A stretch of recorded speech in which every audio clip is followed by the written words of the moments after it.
যত engineering department আছে তারা কি বলবো দায়িত্ব জ্ঞানহীনের কাজ করে।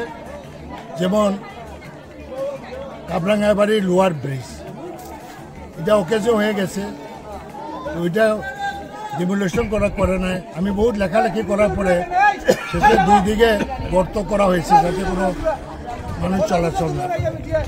এই ব্রিজটা জানে যে খারাপ হয়ে যেতে, এটা তো কয়টা ব্রিজ আছে কৈলাসে, 5-6টা আছে, এগুলো তো তাদের দেখা উচিত। এটা হলো পিডব্লিউডি ব্যর্থতা, চরম ব্যর্থ। শুধু তারা ধান্দায় থাকে। আমরা দেখলাম একটা পাথর বোঝা গাড়িও এখানে রয়েছে। এখানে তো কেন বড় গাড়ি কেন যাবে? যদি উইক হয় এখানে সাইনবোর্ড লেখা উচিত যে এখানে যাতে কোনো মাল বুঝায় গাড়ি যাতে না আসে।